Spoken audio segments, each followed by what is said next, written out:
2024 तैयारी शुरू देख रहे हैं आप। नमस्कार, एबीपी न्यूज पर हाजिर हूं मैं रुमाना इसार खान।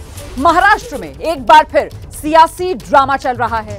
20 जून को बीजेपी को एमएलसी चुनाव में उम्मीद से एक सीट ज्यादा मिली और उसके बाद हुआ यह कि रातों रात शिवसेना के कुछ विधायक एकनाथ शिंदे की अगुवाई में पहले तो बीजेपी शासित गुजरात के सूरत पहुंचते हैं और फिर बीजेपी शासित असम के गुवाहाटी पहुंच जाते हैं। उसके बाद से महाराष्ट्र के विधायकों के गुवाहाटी पहुंचने का सिलसिला बदस्तूर जारी है। शिंदे अपने कैंप के नेताओं को महाशक्ति के साथ होने का भरोसा दिला चुके हैं और इसके बाद शरद पवार ने बीजेपी पर आरोप लगा दिया।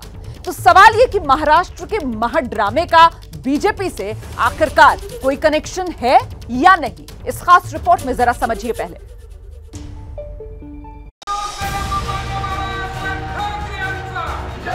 गुरुवार शाम को गुवाहाटी के होटल के अंदर की ये तस्वीरें सामने आई। इस तस्वीर में शिवसेना शिंदे गुट के विधायकों ने फैसला लेने के लिए तमाम अधिकार एकनाथ शिंदे को दिए और इसके बाद शिंदे ने जो कुछ कहा उसने महाराष्ट्र की राजनीति में पर्दे के पीछे चल रहे खेल को सबके सामने ला दिया। ते नॅशनल पार्टी आहे, ते महाशक्ती आहे, ज्यांनी अख्ख्या पाकिस्तान म्हणजे काय परिस्थिती होती माहित नाही। तर याच्यामध्ये त्यांनी मला सांगितलेलं आहे, तुम्ही जो हा निर्णय घेतलेला आहे हा देशातला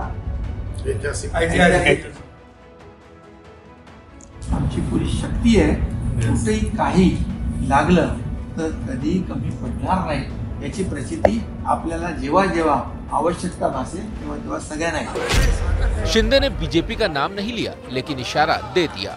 तो सवाल ये कि क्या वाकई में महाराष्ट्र के महाड्रामे के पीछे बीजेपी है? ये सवाल हर किसी के मन में है और इस पूरे एपिसोड से सबसे ज्यादा फायदा बीजेपी को ही होता दिख रहा है। लेकिन बीजेपी अब भी अपने पत्ते नहीं खोल रही। पार्टी इस विवाद से खुद को दूर रखने की कोशिश कर रही है।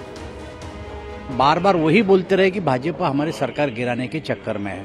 भाजपा पहले से बोल रही है कि हम सरकार गिराने के चक्कर में नहीं है, हमें इसको गिराना नहीं है, ये खुद झगड़ा करेंगे और आपस में झगड़ के इनकी सरकार गिरेगी।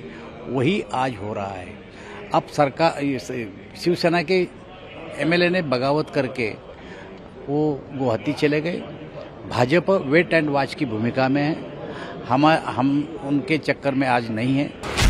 बीजेपी भले ही वेट एंड वॉच की स्थिति में है लेकिन पार्टी के नेता पूरे घटनाक्रम पर बारीकी से नजर बनाए हुए हैं और पर्दे के पीछे से सरकार बनाने की संभावनाएं तलाशी जा रही हैं। 106 विधायकों के साथ बीजेपी महाराष्ट्र विधानसभा में सबसे बड़ी पार्टी है।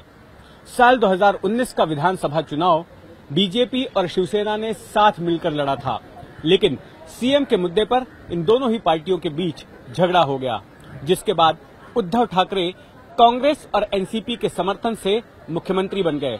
महाराष्ट्र में शिवसेना, एनसीपी और कांग्रेस इन तीन पार्टियों की सरकार बन गई। लेकिन अब 2.5 साल बाद विचारधारा से समझौता करना शिवसेना को महंगा पड़ रहा है। बीजेपी के सहयोगी और महाराष्ट्र की राजनीति में दखल रखने वाले रामदास आठवले उद्धव का समय खत्म हो जाने की बात कह रहे हैं। तो टाइम चला गया है, मतलब वहाँ उनके पास आखिर में 4-5 एमएलए रह सकते हैं, बाकी के पूरे एमएलए एकनाथ शिंदे के साथ जाएंगे और सरकार मतलब बीजेपी और एकनाथ शिंदे जी की आएगी। एकनाथ शिंदे हिंदुत्व के सवाल पर उद्धव ठाकरे से अलग खड़े हुए हैं। शिंदे कैंप के सूत्र बताते हैं कि शिंदे ने परसों फोन पर उद्धव से जो बात की उसमें उन्होंने साफ तौर पर पार्टी को महाअघाड़ी से बाहर निकलने और बीजेपी के साथ मिलकर सरकार बनाने की बात कही। सूत्रों के मुताबिक उद्धव को शिंदे ने फोन पर कहा था, मैंने पार्टी विरोधी कोई कदम नहीं उठाया है, फिर भी मुझे विधायक दल के नेता पद से क्यों हटाया गया? मेरा शिवसेना पार्टी छोड़ने का कोई विचार नहीं है। मैं हमेशा बाला साहेब ठाकरे का सच्चा शिव सैनिक था और रहूंगा। शिवसेना और बीजेपी मिलकर राज्य में सरकार बनाए। शिवसेना महाविकास अघाड़ी का साथ छोड़े। बीजेपी के साथ शिवसेना रहती है तब पार्टी में बना रहूंगा। मैं नाराज हूँ, मेरी भावनाओं को समझिए। महाविकास अघाड़ी में कोई सामंजस्य नहीं है, कोई तालमेल नहीं है। विधायक और मंत्रियों को अहमियत नहीं दी जा रही। पार्टी मूल विचारधारा से भटक गई है, लोग नाराज हैं। शिंदे के पास शिवसेना के विधायक दल को तोड़ने के लिए पर्याप्त नंबर हैं और अगर शिंदे कैंप बीजेपी में शामिल हो जाता है तो बीजेपी की सरकार आसानी से बन सकती है। लेकिन शिंदे बीजेपी में शामिल होने के बजाय शिवसेना पर कब्जा करने की रणनीति बना रहे हैं और इसी वजह से महाराष्ट्र का ये महाड्रामा लंबा खिंचता दिखाई दे रहा है। ये तो साफ हो चुका है कि शिंदे कैंप बीजेपी के साथ जाना चाहता है, लेकिन उद्धव कैंप अभी इसके लिए पूरी तरह से तैयार नहीं है। आज मुंबई में प्रदेश भर के शिवसेना जिला प्रमुखों की मीटिंग हुई। इस मीटिंग में संगठन के कई नेताओं ने बीजेपी को इस पूरे एपिसोड के लिए जिम्मेदार माना। नांदेड़ के शिवसेना जिला प्रमुख महेश पाटिल ने तो कैमरे पर आकर बयान दिया। एकनाथ शिंदे किसके कहने पर काम कर रहे हैं? एकनाथ शिंदे मोदी, अमित शाह और फडणवीस के कहने पर काम कर रहे हैं। उन्होंने गद्दारी की है, गद्दारी की सजा उसको शिवसैनिक देंगे। शिवसेना में उद्धव कैंप की ओर से भले ही बीजेपी पर वार किया जा रहा है, लेकिन पर्दे के पीछे बीजेपी और शिवसेना की दोस्ती की कोशिश की जा रही है। और कल जिस तरह से संजय राउत ने महाअघाड़ी से निकलने का बयान दिया, उसके बाद से तो हर कोई एक दूसरे को शक की निगाह से देख रहा है। त्या सरकारमधून महाविकास आघाडीतून शिवसेना बाहेर पडायला तयार आहे। तुम्ही इथे येण्याची हिंमत दाखवा, समोर उद्धव साहेबांसमोर या आणि भूमिका मांडा। नक्की तुमच्या भूमिकेचा विचार होईल। 24 तासात परत या। वैसे इस बयान के बाद से बात काफी आगे निकल चुकी है और अभी कम से कम कैमरे पर तो उद्धव और शिंदे कैंप आमने सामने दिख ही रहे हैं। इस बीच एक चौंकाने वाली तस्वीर पूर्व सीएम देवेंद्र फडणवीस के घर से सामने आई। 21 तारीख को उद्धव पर निशाना साधते हुए देवेंद्र फडणवीस की पत्नी अमृता ने एक था कपटी राजा वाला ट्वीट किया था, लेकिन अब उनकी टाइमलाइन पर ये ट्वीट मौजूद नहीं है। और सियासी गलियारों में कपटी राजा वाले ट्वीट का डिलीट पाया जाना पर्दे के पीछे चल रहे किसी बड़े खेल की ओर इशारा करता है।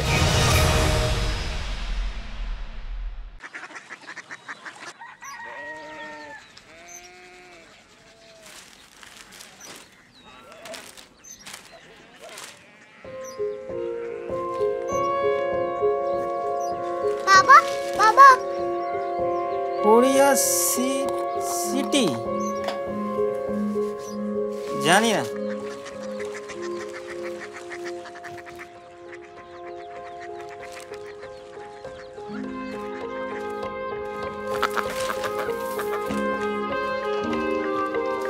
Korea city? हाँ।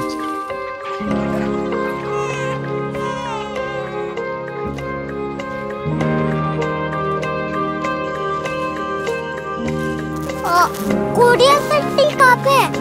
शहर अंग्रेजी लगे हैं।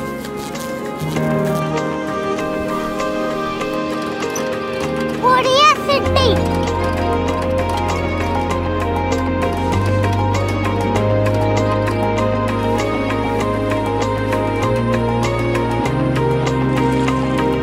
वो बहुत दूर है।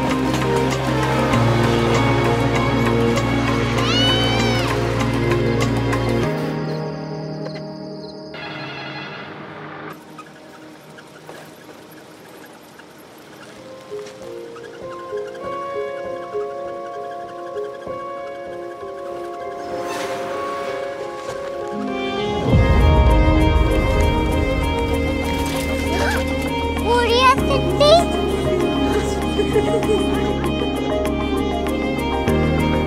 दुनिया कुछ लोग बड़े होते हैं। कोरिया सिटी कहाँ है? प्रोफेसर साहब को पता होगा। हो, ये छोटा वाला ग्लोब लगता है और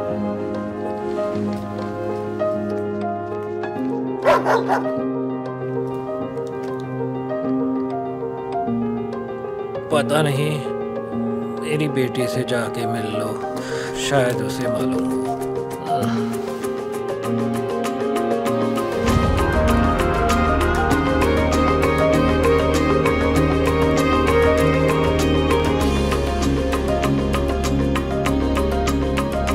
हाय, बाबा ने भेजा है। Come here. Korea city. Korea city नहीं, क्यूरियोसिटी। वो क्या? That's what brought you here? जो तुम्हें यहाँ तक ले आया। क्यूरियोसिटी।